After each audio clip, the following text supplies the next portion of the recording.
Hello students, कैसे हो आप लोग।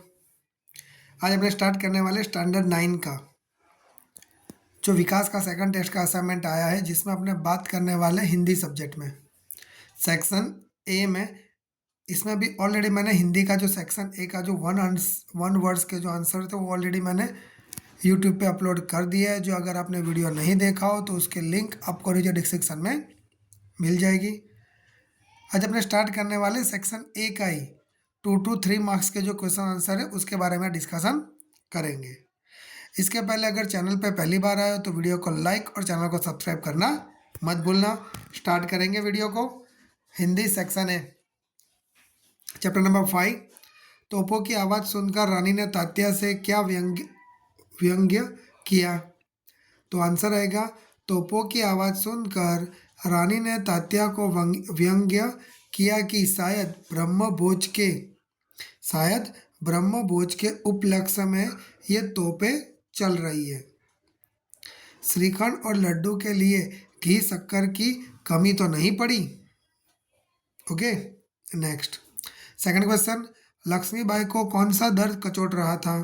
तो लक्ष्मीबाई के सहयोगी विलासिता में डूबे हुए थे। मतलब लक्ष्मीबाई के साथ जितने भी लोग थे वो विलासित मतलब भोग विलास में डूबे हुए थे, लेकिन लक्ष्मीबाई उन्हें ठुकरा नहीं सकती थी। उन्हें यही दर्द कचोट रहा था। Next question. रानी लक्ष्मीबाई ने क्या प्रतिज्ञा ली थी। तो रानी लक्ष्मीबाई ने झांसी को फिर से जीत लेने की प्रतिज्ञा ली थी। झांसी के बारे में रानी लक्ष्मीबाई क्या निश्चय करती है। तो रानी लक्ष्मीबाई ने अपनी झांसी अंग्रेजों को नहीं देने की प्रतिज्ञा की थी, लेकिन वह उनके हाथ से निकल गई, परंतु वह हिम्मत नहीं हारती और झांसी को फिर से लेने का निश्चय करती है।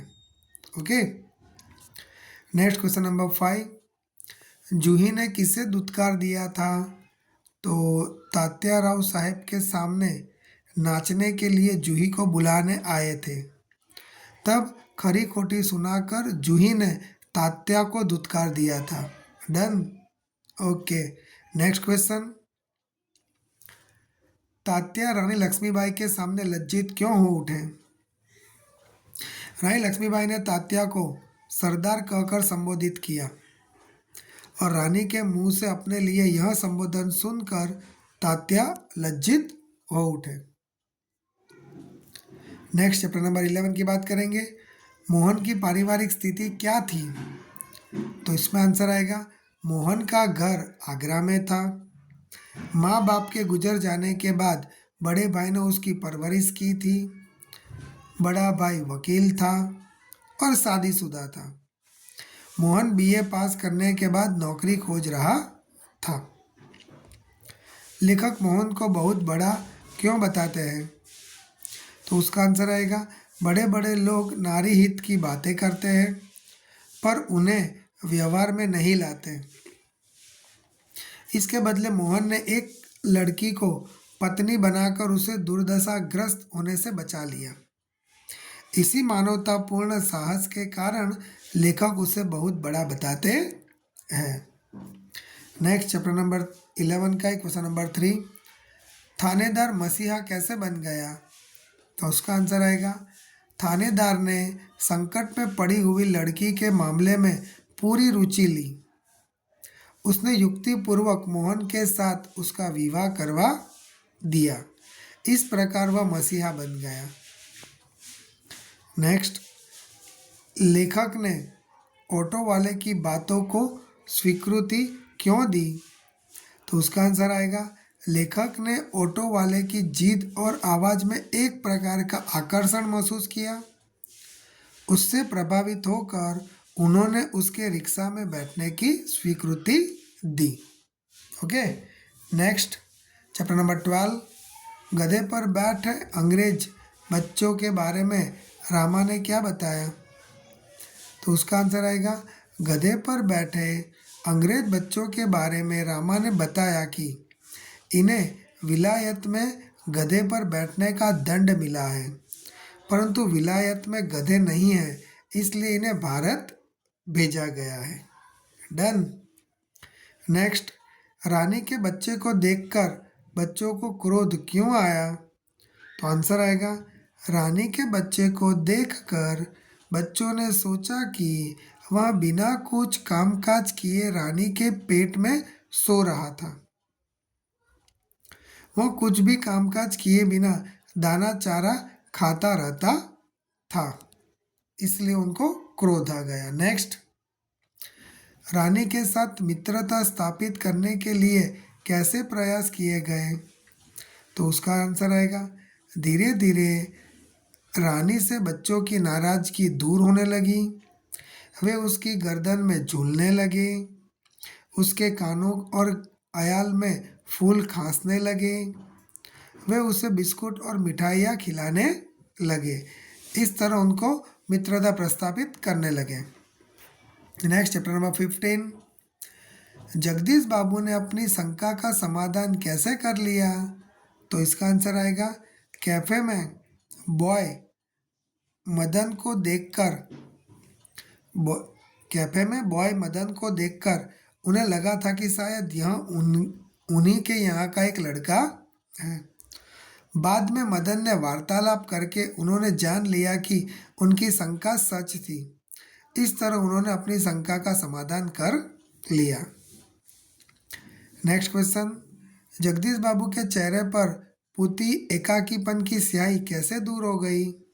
तो उसका आंसर आएगा, जगदीश बाबू कैफे में आने से पहले बहुत एकाकीपन महसूस कर रहे थे, परंतु मदन से बातचीत होने पर उन्हें मालूम हुआ कि वह उनके गांव के पड़ोसी गांव का लड़का है।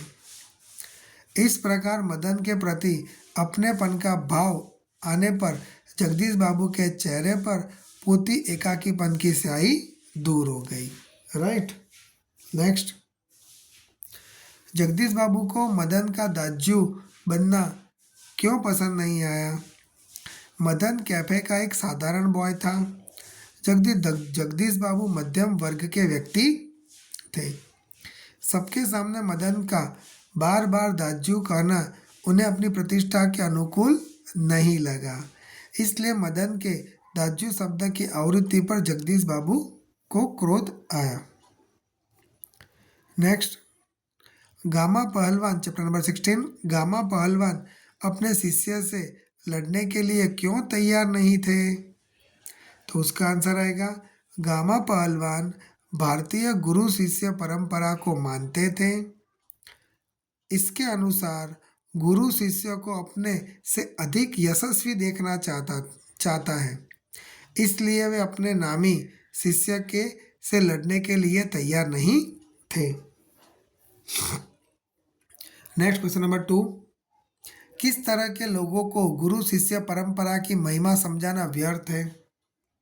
तो उसका आंसर आएगा, भारतवासियों को अपने यहाँ की चीज़ों में खूबसूरती दिखाई नहीं देती, पर पराये देशों की सुंदरता पर वे मुग्ध हो जाते हैं। जिस देश में ज्ञान पाने के लिए मैक्स मुलर ने जीवन भर प्रार्थना की, उस देश के लोग जर्मनी और विलायत जाने में स्वर्ग जैसा सुख अनुभव करते हैं। लेखक कहते हैं कि ऐसे लोगों को भारतीय गुरु शिष्य परंपरा की महिमा समझाना व्यर्थ है। डन। नेक्स्ट, भारतीय गुरु शिष्य परंपरा जाति धर्म से ऊपर किस प्रकार रही है? तो उसका आंसर आएगा, भारतीय गुरु शिष्य परंपरा में संकुचित दृष्टिकोण कभी नहीं रहा। यही कारण है कि हमारे देश में कितने ही मुसलमान पहलवानों के हिंदू शिष्य हैं और हिंदू पहलवानों के मुसलमान शिष्य हैं। यह व्यक्ति के गुण, साधना और प्रतिभा को परखा जाता है, उसके जाति, संप्रदाय, आचार विचार और धर्म को नहीं। पुराने जमाने में मौलवी लोग बड़े बड़े रामायणी होते थे। आज भी भरत मियों, रंजीत मियाँ आदि हिंदू मुसलमान गुरुओं के शिष्य हैं। इस प्रकार भारतीय गुरु शिष्य परंपरा जाति धर्म से ऊपर है। डन। सो दैट्स यहाँ पे अपना वीडियो फिनिश होता है। वीडियो पसंद है वीडियो को लाइक और चैनल को सब्सक्राइब करना मत भूलना।